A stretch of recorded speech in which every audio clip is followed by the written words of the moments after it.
저번 주 설교를 기억하십니까? 세 가지 질문을 했었죠. 난해한 세 가지 질문이었습니다. 첫 번째 질문은 왜 하나님이 응답하시지 않았을까였어요. 왜 응답하지 않았냐 하면 사실 이제 더 이상 하나님이 사울에게 응답하실 이유가 없었습니다. 관계가 끝났으니까. 더 이상 소통할 관계가 아니었죠. 그리고 요나단이 죄가 있었냐 없었냐고 했을 때는 그 지도자의 권위가 있었죠. 그래서 부지 중에 지은 죄라고 할지라도 요나단에게는 분명히 죄가 있었습니다. 제일 중요한 건 하나님이 죄가 있다고 요나단을 지목한 거였어요. 그리고 마지막 백성이 요나단을 살린 것이 과연 옳으냐라고 했을 때 분명 하나님께서는 부지 중에 지은 죄도 용서받을 수 있는 기회를 만들어 놓으셨어요. 율법으로. 그렇게 맹세보다도 율법이 더 위에 있었습니다. 사울은 결국 왜 이런 일들이 결국 벌어졌냐면 원인은 뭐냐면 맹세예요. 그러니까 쓸데없는 맹세가 남발하고 있다는 겁니다. 그러니까 사울은 하나님의 이름을 통해서 어떻게 해요? 백성을 계속 통제하려고 했고요. 근데 백성들은 이제 하나님이 누구와 동역하고 계시는지를 분명히 알았습니다. 왜 이렇게 쓸데없는 맹세를 남발하냐 하면 사울에게는 뭐가 중요해요? 하나님이 아니라 왕이라는 자기의 자리, 위치가 너무나 중요했습니다. 그 권력이 너무나 중요했어요. 결국 왕이 되고 싶었기 때문에 하나님이 왜 이스라엘 백성의 왕으로 세웠는지 그 목적의 의미가 없습니다. 결국 그 결과가 뭐냐면 하나님은 더 이상 사울과 동역할 수 없다라는 것입니다. 그 말은 우리도 우리 자신의 왕이 되어질 때 어떻게 되어지겠어요? 하나님은 더 이상 우리와 동역할 수 없다라는 것입니다. 뜻이 같아야 뭘 사명을 알아야 하나님과 동역이 가능하다라는 것입니다. 우리는 모두 하나님과 동역하기를 원합니다. 하나님이 우리와 함께 하시기를 원합니다. 하나님만이 우리의 왕이시기를, 그리고 여러분들이 그렇게 한 주를 살아가셨을 줄 믿습니다. 자, 오늘 본문을 보면 이제 운명의 날이죠. 우리가 너무나 잘 알고 있는 본문이고요. 사울의 인생 중에서 손꼽히는 날이라 말할 수 있을 것입니다. 언제인지는 모르지만 사무엘이 사울에게 이르러 하나님의 명령을 전하게 됩니다. 그러니까 앞의 본문과 요나단의 이 사건과 이 본문이 얼마만큼 시간적 차이가 있는지는 잘 몰라요. 근데 어떤 학자는 약 23년간의 공백이 있었을 것이라 봅니다. 만약 23년간의 공백이 맞다고 하면 사울은 어떻게 해요? 사무엘과 아무 상관없이 살아갔던 시간이었습니다. 그러니까 다른 말로 하면 하나님과 단절된 시간을 살아갔다라고 말할 수 있어요. 사무엘이 사울에게 말합니다. 하나님이 왕을 기름 부어 세웠으니 왕은 하나님의 말씀을 들어야 한다라고 말을 해요. 자, 대놓고 지금 본문은 뭘 이야기하고 있냐면 우리가 너무나 잘 알죠. 이 본문을 이야기하면 항상 빼놓을 수 없는 이야기. 순종에 대한 이야기를 시작을 해요. 그러니까 대놓고 순종하라고 말하고 있습니다. 왜 이렇게 여러분 사울에게 다시금 사무엘이 찾아가서 순종을 말씀하고 계실까요? 왜 순종해야 된다라고 이렇게 다짐을 하고 있을까요? 이거는 하나님이 사울에게 다시 주시는 기회예요. 그리고 어떻게 해요? 하나님께서 어떻게 하면 이 기회를 붙잡을 수 있는지에 대해서 하나님이 지금 설명해 주시는 거예요. 네가 순종하면 이 기회를 다시 붙잡을 수 있어라고 친절하게 말씀하고 있는 것입니다. 우리가 구약의 하나님을 되게 살벌하게만 인식하잖아요. 근데 우리가 구약의 하나님을 진짜 만나면 사실은 부모와 같다라는 것을 우리가 알게 됩니다. 부모는 자식을 쉽게 포기하지 않습니다. 그러니까 하나님도 이미 끝났어, 너 죽을 거야 라고 이야기한다고 할지라도 어떻게 해요? 항상 기회는 열어두세요. 그러할지라도 돌아오면 하나님은 받아주신다라는 것입니다. 자, 사울에게 명령하신 것이 무엇입니까? 뭘 명령하셨어요? 뭘 순종하라고 이야기를 해요? 아말렉을 진멸하라고 명령하십니다. 아말렉은 누구냐 하면 에서의 손자예요. 에서의 손자 아말렉의 후손들입니다. 그러니까 사실 이스라엘과 굉장히 가까운 사이라고 말해서 친척관계라고 말할 수가 있겠죠. 사촌지간이라고 말할 수 있을 것입니다. 자, 그런데 왜 그 아말렉 족속을 진멸하라고 하나님께서 명령하시냐면 우리가 잘 알지만 출애굽 때 사건이 있었습니다. 이스라엘 백성들이 출애굽한 직후에 르비딤에 이르렀을 때 이스라엘 행진의 대열의 후미를 아말렉이 공격하기 시작했어요. 그러니까 뒤처지는 사람들 어떻게 해요? 그들을 죽이거나 사로잡아갔습니다. 이 사건으로 말미암아 신명기 25장에 하나님께서 모세로 하여금 책에 기록하게 하셨고 여호수아의 귀에 암기하게 하셔서 이스라엘 후손들에게 영원히 기억되도록 하나님이 명령하셨습니다. 또한 하나님은 아말렉과 대대로 싸워서 그들을 천하에 도말하실 거라 맹세하셨습니다. 그들의 진멸을 하나님이 원하고 계십니다. 그래서 이 진멸을 몇 번을 얘기하냐면 성경에서 8번을 말씀을 하세요. 그러니까 굉장히 엄하게 심판을 요구하고 계십니다.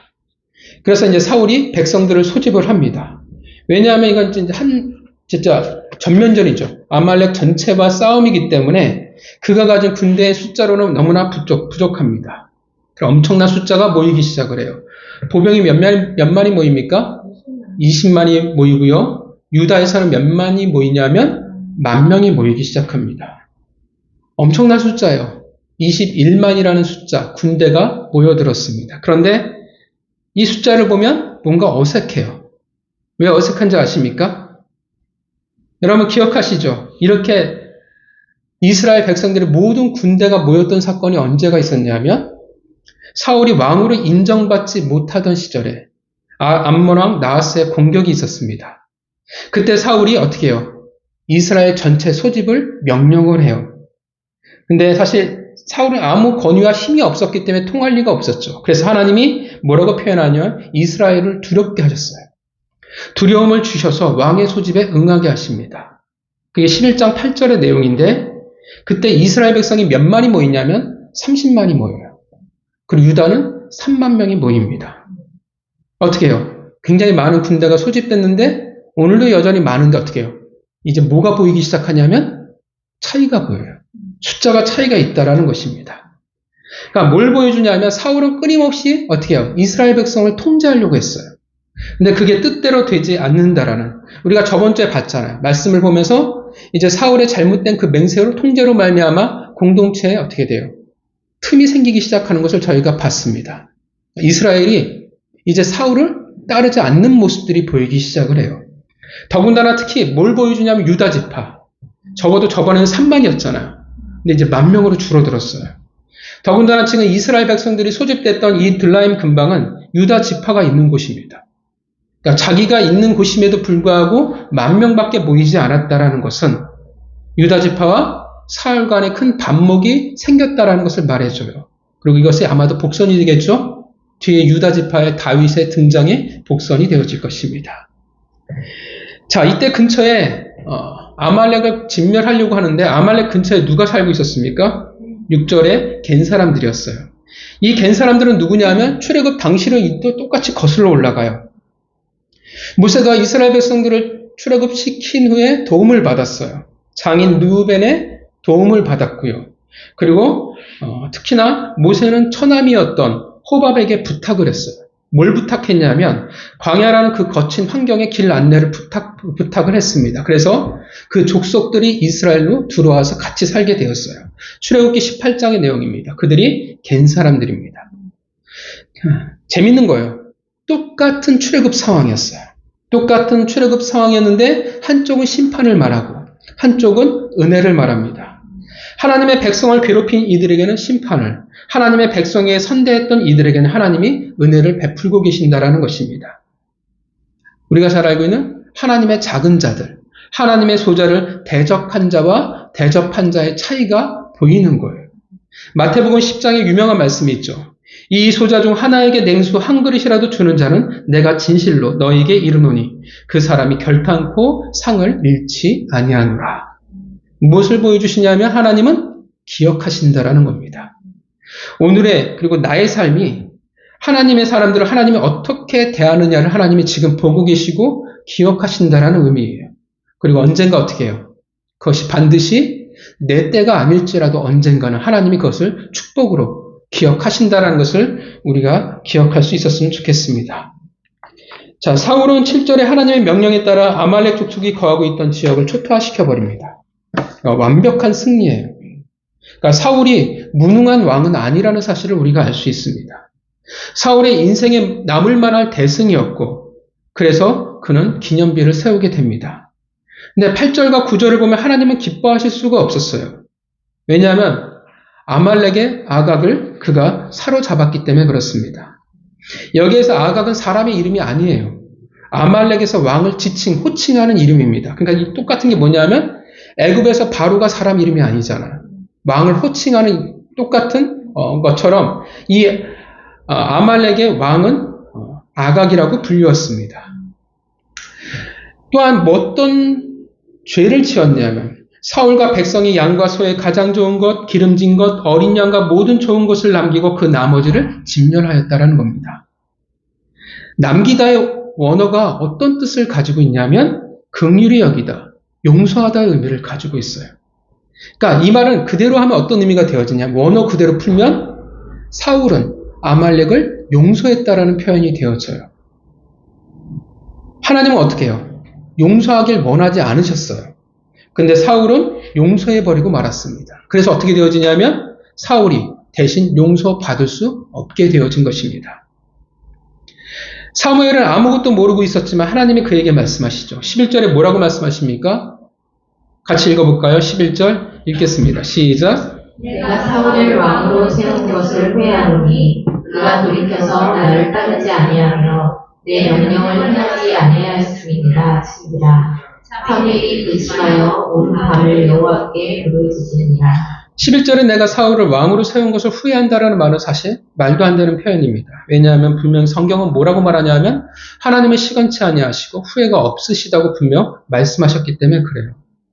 그래서 여기를 우리가 생각하는 우리의 후회라는 개념으로 이 구절을 보면 신학적으로 문제가 생겨져 버리죠. 하나님이 문제가 있다는 뜻이 되어져요. 완전하신 하나님과 후회라는 단어는 어울릴 수가 없는 것입니다.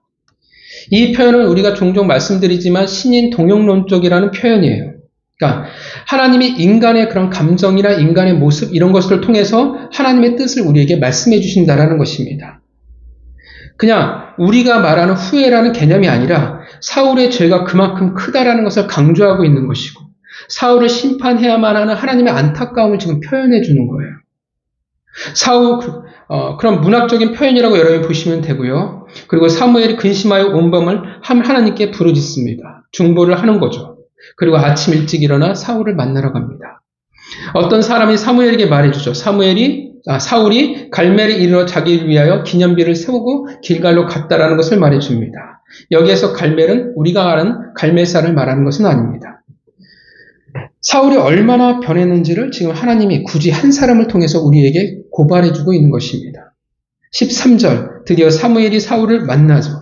그러자 사울이 사무엘에게 나와 말합니다. 여러분, 사울이 사무엘을 만나서 이야기하는 모습을 보면서 어떤 느낌이 드십니까? 사울이 어떤 것 같아요? 어떤 마음으로 사무엘을 지금 만나고 있을까요? 그죠? 당당하죠. 부끄러움이 없어요. 그리고 당당하게 뭐라고 말하냐면 당신은 여호와께 복을 받으소서 내가 여호와의 명령을 행하였나이다. 그러니까 무슨 말이냐면 내가 하나님의 명령을 순종했습니다. 그러니까 나에게 이런 일을 시킨 사무엘은 당신은 하나님께 복을 받게 될 것입니다라는 뜻이에요. 신기하죠? 사람이 어떻게 이렇게 할 수 있을까요? 14절 사무엘이 아마도 정색을 했을 것입니다. 그리고 그가 말합니다. 그러면 내 귀에 들려오는 이 양의 소리와 내게 들리는 소의 소리는 어찌 된 겁니까? 15절 눈치 빠른 사울이 뭔가 잘못됐구나라는 것을 깨달았어요. 그래서 어떡합니까? 급히 변명하기 시작을 해요. 그것은 무리가 백성이 한 것이고 당신이 하나님께 제사를 드리기 위해서 남긴 것이라고 변명을 남 탓을 시전하기 시작합니다. 16절 사무엘은 사울의 그 비겁한 변명과 남 탓을 말하기 시작하자 그의 말을 그냥 끊어버려요. 가만히 계시옵소서. 그리고 17절부터 하나님의 메시지를 전하기 시작합니다. 그가 하나님의 말씀을 청종하지 않고 불순종했다라는 거예요. 사울은 어떻게 해요? 나는 순종했습니다라고 이야기하는데 사무엘은 당신은 불순종했습니다라고 말한다라는 것입니다. 사울의 반응은 뭡니까? 그 말을 듣고 억울해요. 그래서 항변하기 시작합니다. 20절 아닙니다. 나는 하나님의 목소리를 청종했습니다. 그래서 나는 아말렉의 아간을 사로잡았고 백성들을 진멸했습니다. 21절 다만 나는 순종했는데 다만 백성들이 가장 좋은 곳으로 길갈에서 당신의 하나님 여호와께 제사하려고 양과 소를 끌고 왔을 뿐입니다. 사울이란 캐릭터가 참 치졸해요. 그죠? 보통 주변에 이런 사람이 있으면 어떻게 해요? 빨리 관계를 끊는 게 삶의 여러모로 유익이 될 것입니다. 사울은 이스라엘의 목자로 세운 자였어요. 그런데 어떻게 해요? 이스라엘 백성들을 감싸는 게 아니라 이스라엘 백성을 방패로 삼아 그 뒤에 숨어버리려고 합니다. 죄를 전가하고 있어요. 누가 생각날까요? 사울의 이 모습을 보면서 아담과 하와의 모습이 생각이 나요. 그죠? 사울을 보면서 아담과 하와의 후회가 맞구나라는 생각이 들게 합니다. 그런데 성경은 뭐라고 말하냐면 9절에 뭐라고 이야기해요? 하나님 못 박아서 말씀하세요. 9절에 뭐라고 말씀하시냐면 사울과 백성이라고 분명히 말하고 있습니다. 그래서 사무엘이 말해요. 아주 유명한 말씀이죠. 너무나 우리가 잘 알고 있는 말씀. 22절에는 청종이 또 반복이 되어집니다. 번제와 다른 제사를 그의 목소리를 청종하는 것보다 좋아하시겠는가. 그래서 우리가 너무나 잘 알고 있는 9절, 순종이 제사보다 낫고 듣는 것이 순양의 기름보다 낫다라고 말합니다. 이사야 1장 11절에도 이렇게 말하죠. 너희의 무수한 재물이 내게 무슨 유익이 있느냐.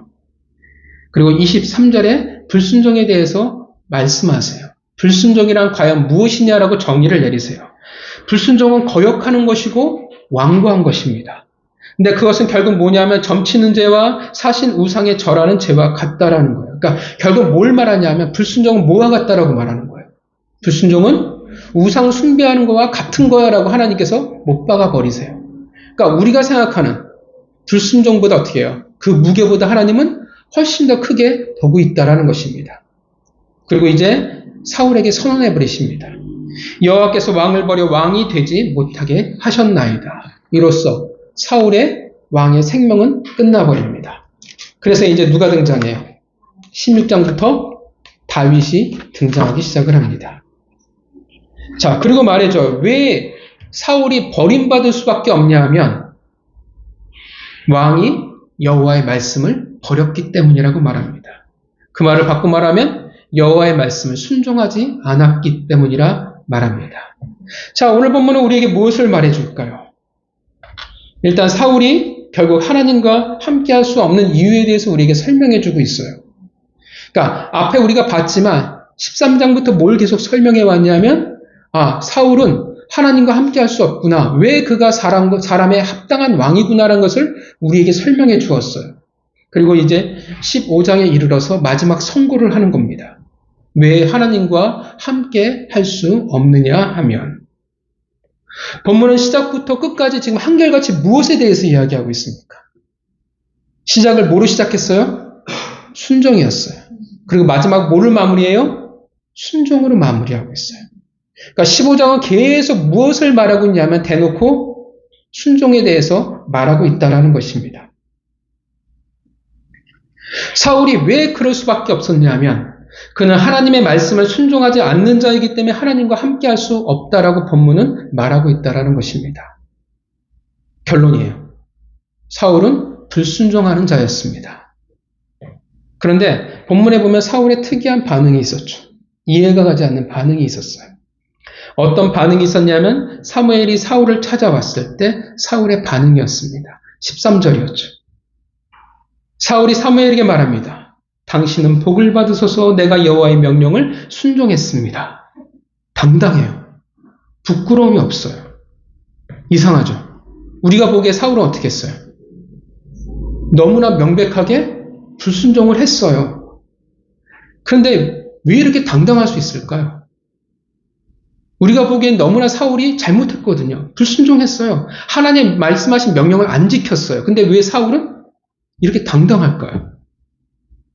사울이 지금 사무엘을 앞에 놓고 연기를 하고 있을까요?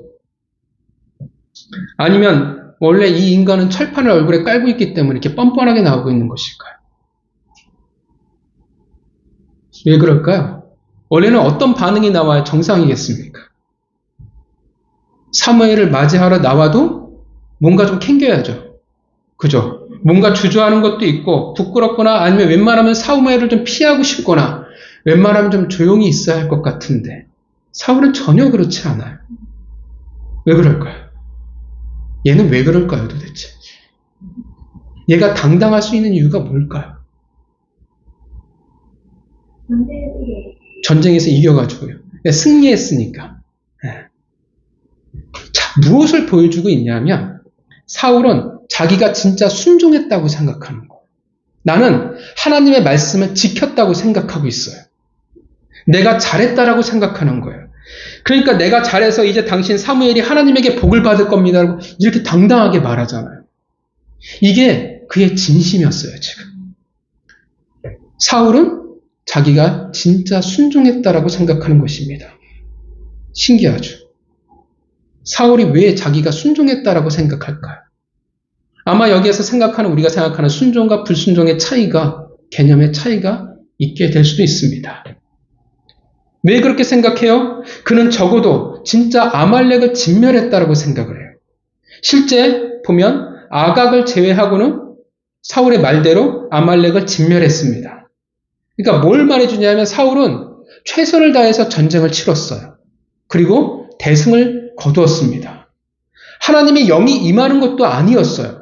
하나님이 특별히 뭔가를 가르쳐 준 것도 아니었는데 어떻게 해요? 사울이 보기에는 자신의 지혜와 자신의 능력으로 정말 큰 승리를 거두었다라는 것입니다. 더 나아가 뭐가 있었어요? 하나님이 명령하시지 않은 것도 그가 했어요. 뭘 했어요? 뭘 했어요? 사무엘을 통해서 명령하지 않은 것을 했어요. 뭐냐 하면 갠 사람에게 은혜를 베풀었어요. 하나님이 사무엘을 통해서 갠 사람에게 은혜를 베풀어라 말씀하신 직접적인 명령이 아니었어요. 그런데 사울이 지난 하나님의 말씀을 여호수아를 통해 또 모세를 통해 기록하신 말씀을 기억해냈어요. 그래서 은혜를 갚았습니다. 하나님이 원하시는 것을 어떻게 해요? 말하지 않았는데 지가 알아서 순종을 했어요. 얼마나 뿌듯했을까요? 또 양과 소는 제사를 드린다는 명백한 명분이라는 게 있었다라는 것입니다. 본인은 어떻게 해요? 잘한 거예요. 전쟁에서 대승리를 거뒀어요. 한 사람 정도를 빼고는 진멸을 했고요. 다 죽였고요. 하나님께 제사를 드릴 것만 남겨놨습니다. 이 정도면 어떻게 해요? 잘한 거예요. 훌륭한 거예요. 근데 사실 이 정도면 잘한 건 맞아요. 그죠? 이게 세대마다 기준이 달라져요. 세대가 영적으로 정말 잘 각성한 시대는 다를 수는 있겠지만 요즘 같은 시대에 이 정도만 순종해도 어떻게 해요? 꽤 했구나라고 아마 칭찬을 들었을 것입니다. 사울에게 뭐가 있어요 지금? 명분이 있어요. 이 정도면 어떻게 해요? 내가 할 만큼 했다라는 것입니다. 여러분, 불순종이라는 게 뭘까요? 우리가 생각하는 불순종은 뭘까요? 하나님을 거부하는 것? 하나님의 말씀을 아예 거역해버리는 것? 요나처럼 밤의 색으로 튀어버리는 것? 말씀하시면 완전히 반대로 가버리는 것? 불순종이 뭘까요? 물론 이것도 불순종은 맞아요. 그러나 대부분의 불순종은 완전히 거역했다라는 의미보다는 말씀 그대로 행하지 못했다라는 의미가 되어집니다. 그 말은 또 생각해보면 어떤 의미가 되어져요? 어느 정도는 내가 순종했다라는 거예요. 내가 어느 정도는 할 만큼 했다라는 거예요. 내 기준에. 어느 정도는 했는데 말씀하신 것만큼은 못한 거예요. 순종은 하는데 안 하는 것은 아닌데 그 순종이 어떻게 해요? 다른 가치관이 생겨져 버린 거예요. 다른 기준들이 끼워져 버린 거예요. 불순종은 부분적인 순종을 불순종이라고 말하는 것입니다. 하나님의 말씀에 다른 것을 끼워 넣기 시작하는 거예요. 이 정도면 됐어라고 생각하는 거예요. 우리도 그러잖아요. 지금 시대가 어떤 시대인데 하나님은 그럴 리 없어라고 어떻게 해요? 세상 사람들 다 이 정도 하니까 우리도 이 정도 할 수 있다라고 다른 생각과 다른 가치관 기준들이 끼어들기 시작하는 겁니다. 그래서 하나님의 말씀한 대로 하지 않아요. 왜냐하면 명령이 있지만 나는 다른 명분을 가지고 있는 거예요. 기준이 있어요. 그 명령에 어떻게 하나님 명령에 나는 자꾸 합당한 이유를 대기 시작을 해요. 하나님, 내가 지금 얼마나 힘든데요. 내가 지금 얼마나 졸린데요. 내가 얼마나 피곤한데요. 내가 얼마나 지금 바쁜데요. 지금 하나님 이 세대가 어떤 시기인데요. 라고 우리는 수많은 이유가 생기기 시작합니다. 그래서 멋대로 하나님의 말씀을 재해석해버리기 시작을 해요. 내가 지킬 것과 지키지 않을 것을 내 기준으로 구분짓기 시작합니다. 그게 뭐냐면 사사기예요. 내가 왕이 되어서 각자의 소견에 옳은 대로 행하기 시작합니다. 그리고 우리는 뭐라고 생각하냐면 명분이 있잖아. 합당함이 있잖아요. 하나님이 다 이해해 주실 거야. 이 정도면 잘했으니까, 이 정도면 훌륭했으니까, 나니까 그래도 이 정도 할 수 있는 거야 라고 우리는 말한다라는 것입니다. 왜 이럴까요? 왜 우리는 순종하지 못할까요? 왜 우리는 부분적으로 순종함으로 말미암아 불순종하게 될까요? 본문은 그것을 우리에게 뭐라고 이야기하고 있을까요? 오늘 본문을 보면 하나님이 두드러지게 사용하는 감각이 있어요. 시각, 청각, 후각, 미각 여러 가지 우리 인간의 감각이 있잖아요. 그 중에 오늘 본문은 유독 한 가지 감각에 되게 집중하고 있어요. 뭘까요? 그쵸, 청각에 집중하고 있어요. 소리라는 말을 이야기하고 듣다라는 말을 하고 청종이라는 말을 계속 반복해서 사용하고 있어요. 그러니까 청각적인 언어를 지금 선택해서 하나님이 우리 그 감각을 말해주고 있다라는 것입니다. 특히나 22절에 순종이 제사보다 낫고 듣는 것이 순양의 기름보다 낫다라고 하는 이 말. 그러니까 결국 순종과 듣다라는 말은 같은 맥락이죠. 근데 재밌는 것은 원어로 보면 순종과 듣다는 같은 언어예요. 원어가 같아요. 많이 들어보셨을 거예요. 쉐마, 들어라. 듣다의 의미를 가지고 있습니다. 그 듣다에서 순종이 나왔고 그냥 듣다에서 진짜 듣다가 나오는 거예요. 같은 단어, 같은 원형을 가지고 있다라는 것입니다. 자, 그 말은 어떤 뜻이냐면 순종은 듣는 거예요. 청종하는 것. 그것이 바로 순종이라는 것입니다. 그러니까 들은 대로 내가 하는 거예요. 순종은 그래서 무슨 말을 이야기해 주냐면 다른 소리를 듣지 않는다라는 것을 말하는 것입니다. 오직 어떤 소리만을 들어야 돼요? 오직 하나님의 소리만을 듣는 것을 순종이라고 말하는 거예요.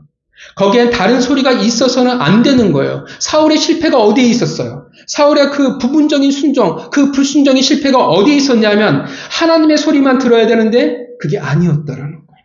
사무엘이 말합니다. 14절에 뭐라고 말해요? 그러면 내 귀에 들려오는 이 양의 소리와 내게 들리는 소의 소리는 어찌입니까? 사울이 뭐라고 이야기를 해요?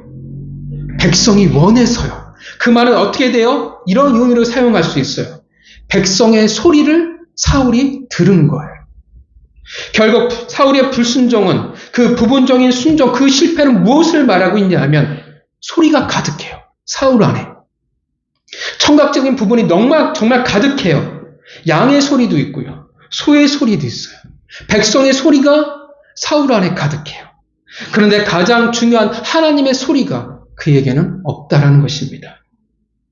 많은 소리가 그에게는 있었는데 정작 하나님의 소리는 들리지 않습니다. 소와 양의 소리에, 백성의 소리에만 지금 사울이 귀를 기울이고 있어요. 정작 중요한 하나님의 소리에는 사울이 귀를 기울이고 있지 않습니다. 그래서 그는 결국 온전히 순종할 수가 없었습니다. 하나님의 명령에 그 소리에 다른 소리가 덧입혀져 버렸습니다. 하나님은 쉐마, 들으라고 말씀하셨는데 그는 하나님의 소리가 아니라 다른 소리를 들어버리고 반응해버렸어요. 다른 소리를 들었을 때 눈치 보는 사람의 반응을 볼 때 세상의 기준을 볼 때 합당한 수많은 이유에 귀를 기울일 때 어떠한 일이 벌어지겠냐라는 거예요.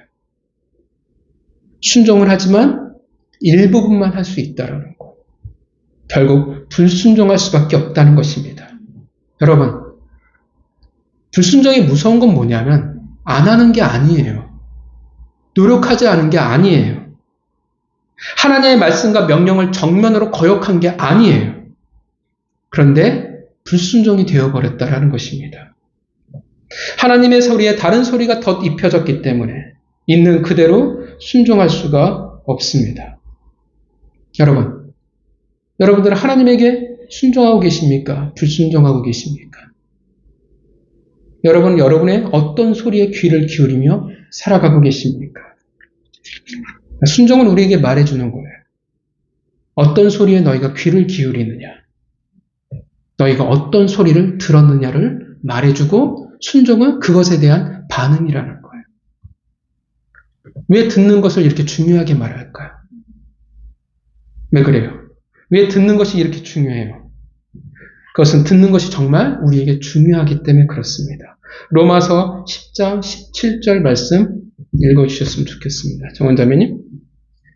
그러므로 믿음은 들음에서 나며 들음은 그리스도의 말씀으로 말미암아니라. 잘 아시죠? 많이 들으셨죠? 믿음은 어디에서 시작해요? 들음에서요. 그리스도의 말씀을 들음으로 말미암아 믿음이 생기기 시작합니다. 그래서 우리가 말씀이 중요하다고 하는 이유는 말씀을 모르면 믿음이 정상적으로 자라나지 않아요. 왜곡되어질 가능성이 훨씬 더 큽니다. 하나님의 소리를 들었을 때 비로소 믿음으로 그것이 연결되어지기 시작해요. 그러면 그것이 순종과 무슨 상관이 있습니까? 라고 물어볼 수는 있어요. 네, 누누이 말씀드리지만 믿음과 순종은 하나입니다. 동전의 양면과 같습니다. 믿음이 좋다라는 말은 순종을 잘한다라는 의미예요.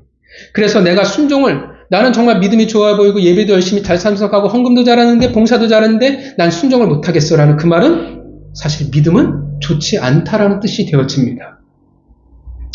순종은 무엇을 듣냐가 중요해요. 그냥 듣는 것이 아니라 그것은 믿음으로 이어지는 것을 말하는 것입니다.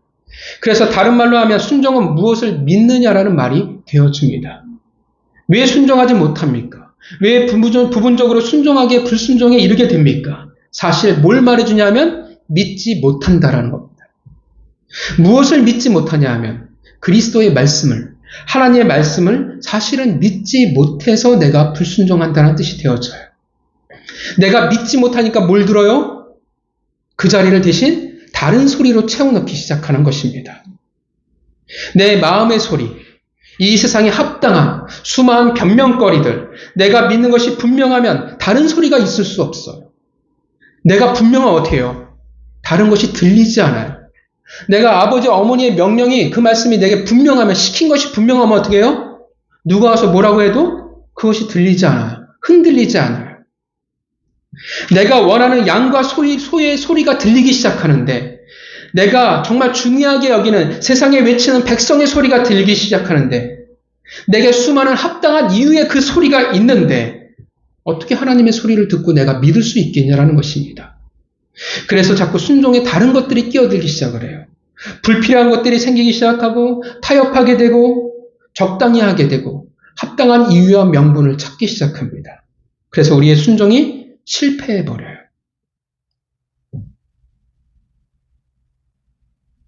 여호수아의 그 순종을 이야기할 때 찬양도 있지만 주님이 말씀하시면 어떻게 해요? 나아가는 것이고 주님이 말씀하시면 그 자리에 멈추는 거예요. 말이 안 돼요. 왜냐하면 내게 중요한 순간이 있거든요. 지금 인생에 내가 박차고 나가는 순간이야. 근데 하나님이 멈춰라고 말씀하시면 멈추는 거예요. 근데 여호수아 세대는 그것을 해냈어요. 왜요? 하나님의 말씀을 믿었으니까. 진짜 믿었으니까 어떻게 해요? 다른 소리가 들리지 않았다라는 것입니다.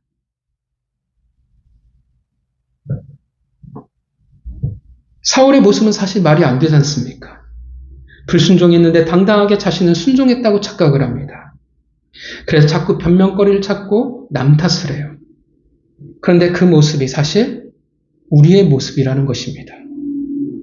우리가 그렇게 살아가고 있는 거예요. 우리 안에 하나님의 소리가 아닌 다른 소리가 너무나 많다라는 것입니다. 나는 믿음이 좋다라고 이야기할 줄 모르는데 사실 믿음이 없는 거예요. 그래서 수많은 변명거리와 이유를 가지고 살아갑니다.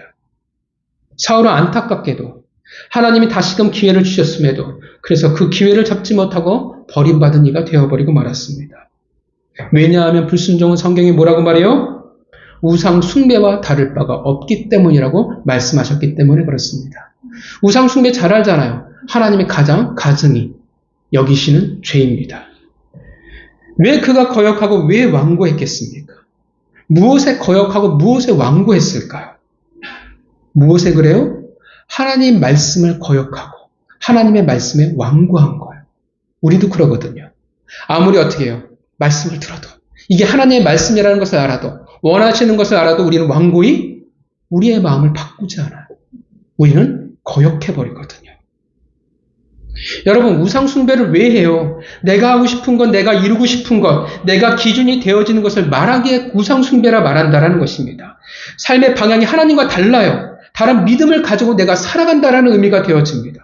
불순종은 어떻게 돼요? 그런 상태가 되었다라는 것을 말해준다라는 거예요. 결국 내가 듣고 싶은 것만을 내가 듣고 내가 하고 싶은 것만을 한다라는 것입니다. 내가 이제 다른 믿음을 가지고 있기 때문에 그래서 하나님의 말씀을 거역하고 내가 완고해져 버린 거예요. 하나님은 말씀하셨는데 우리는 분명히 아니라고 말합니다. 들었는데 듣지 못했다고 이야기를 해요. 왜냐하면 다른 소리를 들었기에 다른 믿음이 생겨져 버렸습니다. 요지부동이에요. 우리는 움직이지 않아요. 마치 심술 부리는 아이와 같아요. 때를 써요. 완고해요. 옳은데 부모는 말씀하셨는데 옳은 건 있는데 그래도 어떻게 해요? 싫어가 돼버린다라는 거예요. 학교 가기 싫어. 땡깡을 부린다라는 거예요. 그래서 매를 부르게 돼 있는 거예요. 왜냐하면 하나님의 말씀을 듣는 것이 아니라 사실은 세상과 우상의 소리를 듣는 것과 다를 바가 없기 때문에 그렇습니다. 하나님이 이미 하나님의 소리가 아닌 다른 것이 너무나 가득해요. 다른 믿음이 생겨져 버렸어요. 하나님이 어찌 그런 이와 함께 할 수 있겠냐라는 것입니다. 여러분, 하나님께 순종하고 계십니까?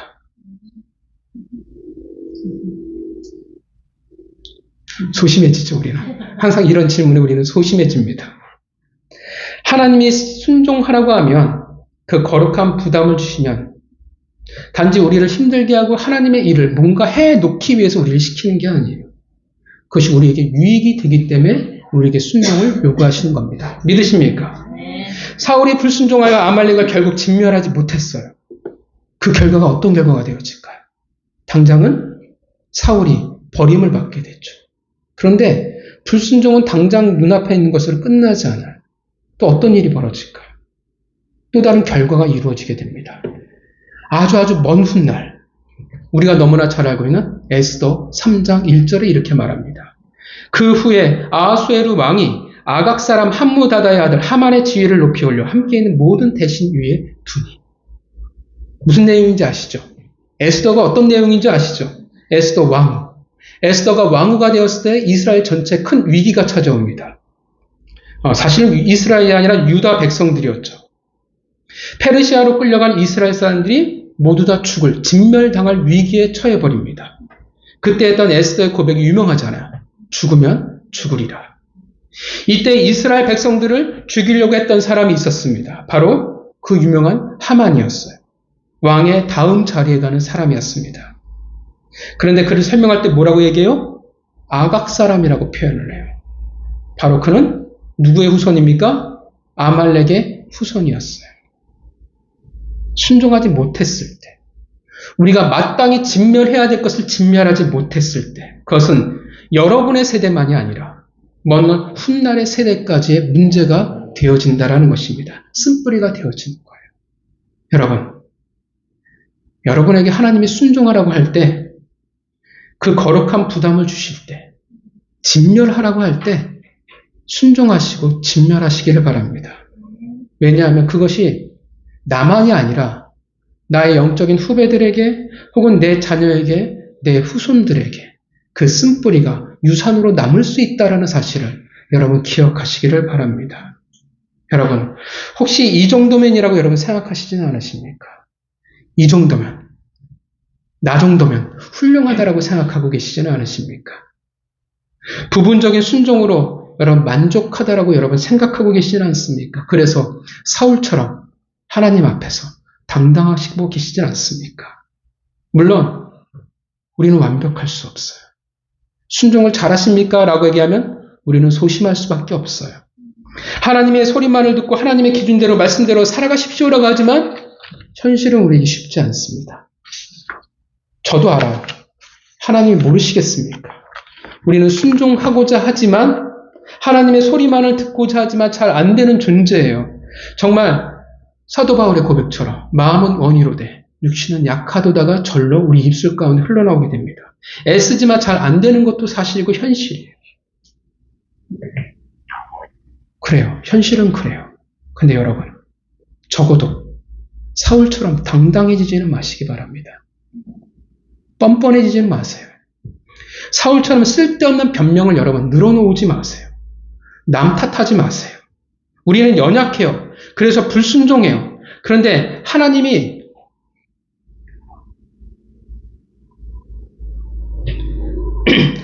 그 순종을 알게 하세요. 혹은 목회자인 저를 통해서라도 어떻게 해요? 여러분의 그 연약함을 드러내시고 불순종을 말씀하실 수도 있어요.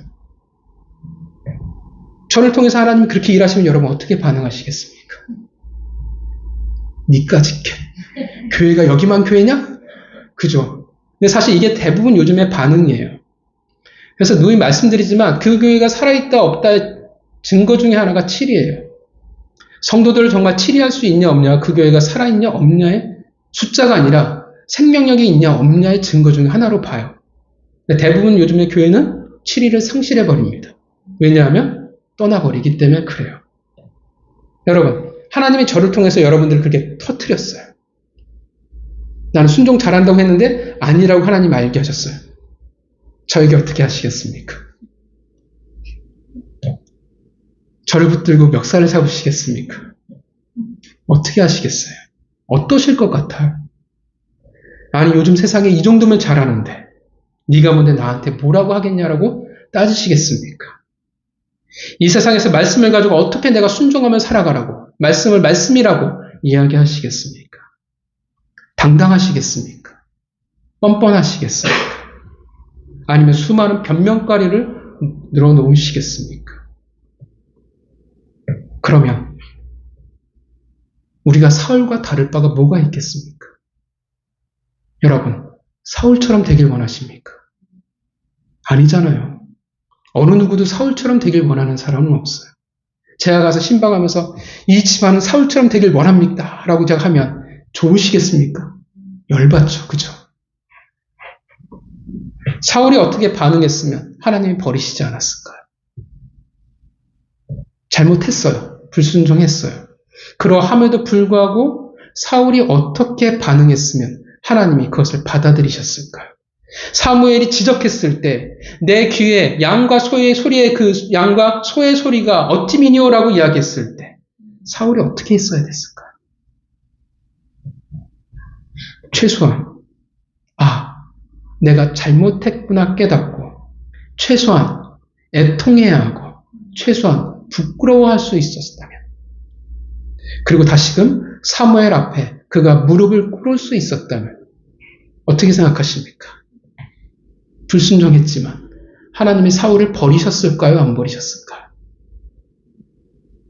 그렇게 다시금 하나님의 말씀으로 돌아가고자 애썼다면 하나님의 말씀을 다시금 알아가려고 했다면 그러면 다시금 사울은 하나님의 소리를 들을 수 있지 않았겠습니까? 하나님이 또 다시금 시작할 수 있는 은혜를 베풀지 않았지, 기회를 주시지 않았겠습니까? 적어도 오늘 본문의 사울과는 다른 모습과 다른 열매가 되어졌을 것입니다. 성도 여러분, 하나님의 말씀을 들음으로 순종은 시작되는 것입니다. 그 소리를 들음으로 우리가 순종할 수 있는 거예요. 그래서 그 소리를 듣기 위해서 뭐가 필요하냐면 우리는 말씀을 알아가야 하는 것입니다. 하나님의 말씀을 모르는 이가 어찌 하나님의 음성을 들을 수 있을 것이며 어찌 믿음이 자라나면 어찌 순종할 수 있겠냐라는 것입니다. 말씀을 떠나 믿음과 순종이 올바를 수 없어요. 가능할 수 없다라고 말하고 있는 것입니다. 성도 여러분, 여러분들은 어떤 소리를 듣고 계십니까? 혹시 여러분의 삶에 양과 소의 소리가 백성의 소리만이 가득하고 하나님의 소리는 여러분 가운데 들리지 않고 있지는 않습니까? 혹시 쓸데없는 핑계와 변명과 남탓만이 여러분의 삶에 가득하고 있지는 않습니까?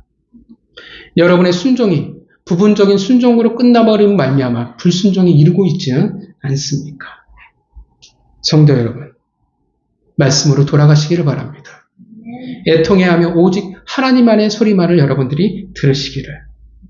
한 주간 변명과 핑계야 합당하냐 아니라 온전히 하나님의 소리에 귀 기울이는 순종하는 백성이 되어지기를 주님의 이름으로 축원합니다. 기도하겠습니다.